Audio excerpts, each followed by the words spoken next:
think that we talk about women's basketball, people are pulling up to games. We got celebrities coming to games, sold out arenas. Like, just because.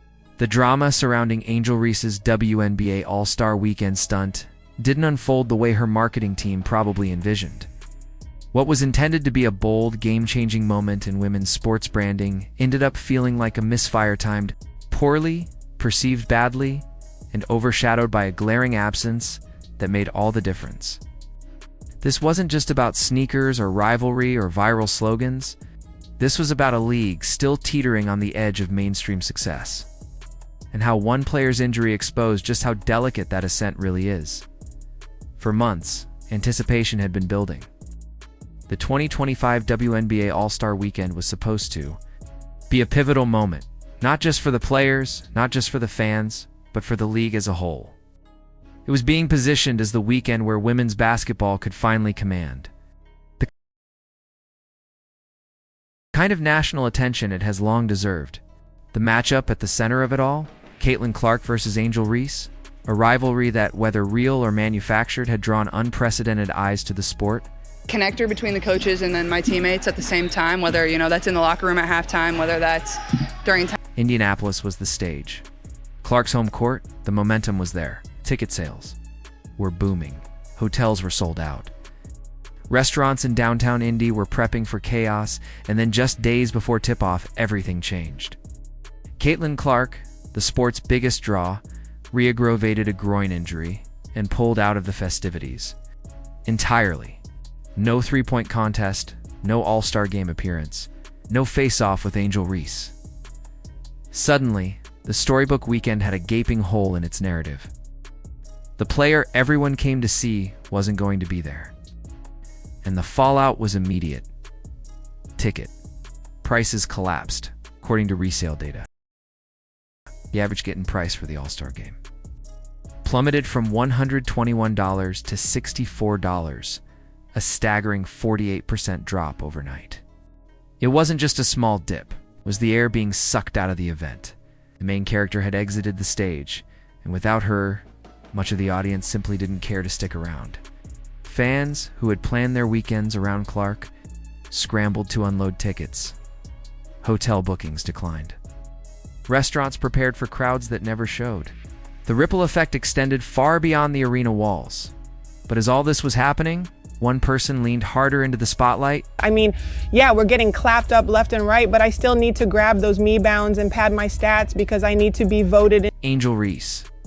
Instead of pivoting or softening her messaging out of respect for Clark's absence, Reese doubled down.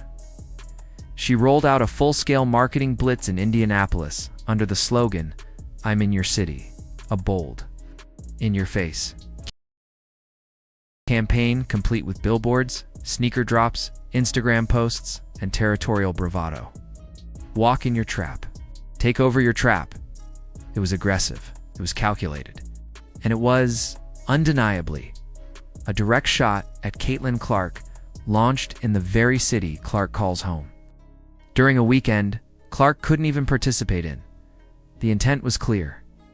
Reese wasn't just selling a shoe, she was staking a claim. It was a page straight out of the professional wrestling playbook. Hype the rivalry. Make it personal, and insert yourself into the narrative by any means necessary. We got Angel Reese taking more shots at Caitlin Clark unnecessarily. But the timing couldn't have been worse. Instead of elevating Reese, it came across as opportunistic. The tone of the campaign taunting and triumphalist clashed with the reality that Clark was nursing an injury. Unable to respond or defend her turf. What might have landed as fierce competition instead felt like shadowboxing in an empty ring. The response was swift and divided.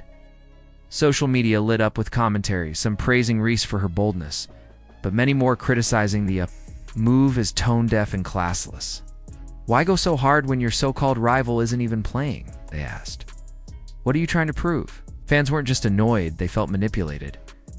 The campaign, while slickly executed, felt hollow in the absence of any actual contest. This wasn't the first time Angel Reese had been accused of building her brand around Caitlin Clark's orbit. In fact, Her rise in public recognition can be traced in part to the moment she taunted Clark in last year's NCAA tournament, famously pointing to her ring finger in the final moments of LSU's victory. Since then, she's made frequent references to Clark on her podcast, in interviews, and now in her Reebok-backed shoe launch. Clark, for her part, has largely stayed silent, rarely, if ever, engaging in direct trash talk or playing into the narrative. And that's what makes this rivalry so lopsided. One player continues to push the storyline, the other just shows up and plays basketball.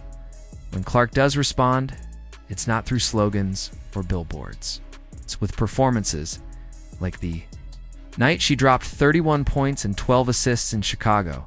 It's becoming the first WNBA player saying that like the Caitlin Clark needs to do something. NBA player in history to post those stats in a single game. That's how she talks. Not with Instagram captions, but with numbers on the board. And speaking of numbers, none were more telling than what happened to the WNBA's economic engine when Clark went down. The All-Star game wasn't the only casualty. Earlier in the season, Clark had missed a few road games due to injury. Resale ticket prices for those games dropped by up to 71%, a number unheard of in most professional leagues. That's not just a player missing time. That's the league's single biggest revenue generator going silent. It gets worse.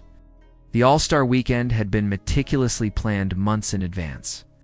Corporate sponsors like Nike, ESPN, and dozens of others had pumped serious money into what they thought would be a headline-grabbing, ratings-driving event.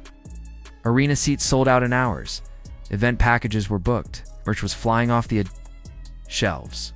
All of it hinged on Clark. Without her, the economics collapsed.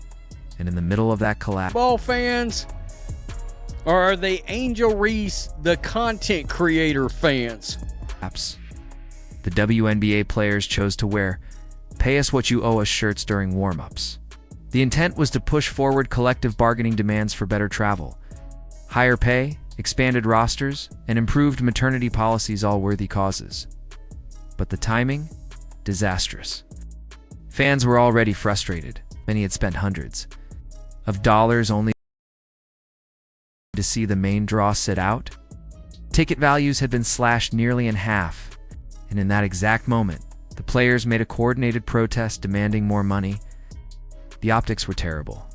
No major sports league stages its labor movement during a showcase event. The NBA doesn't wear protest jerseys at All-Star Weekend. The NFL doesn't interrupt the Super Bowl to discuss contract disputes. There's a time and place for everything. Unfortunately, the WNBA picked the exact wrong one. What could have been a powerful message got drowned out by resentment and confusion. Fans felt attacked. Sponsors were left scrambling. The players. Legitimate grievances were overshadowed by the backlash.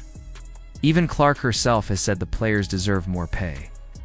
But she wasn't the one holding up a metaphorical picket sign, while the league's value was plummeting in real time. That distinction matters.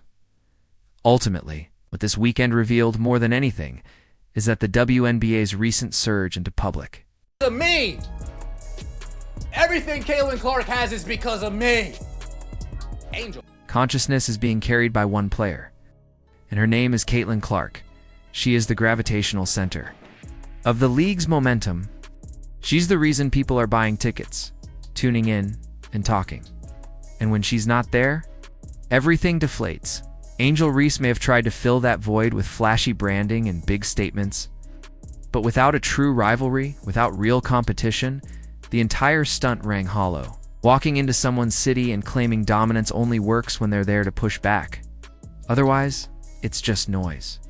Clark's injury was a blow not just to the fans or the weekend, but to the illusion that women's basketball had finally broken through. Because what we learned is that the breakthrough hasn't quite happened. Yet it's still in progress. It's still fragile. And right now it rests on the shoulders of one transcendent athlete.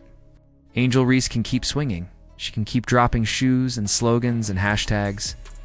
But without Caitlin Clark on the court, none of it sticks. Now it's your turn.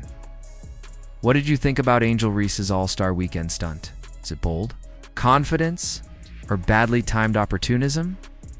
Are you buying the rivalry, or do you think it's all for show? Let us know in the comments below.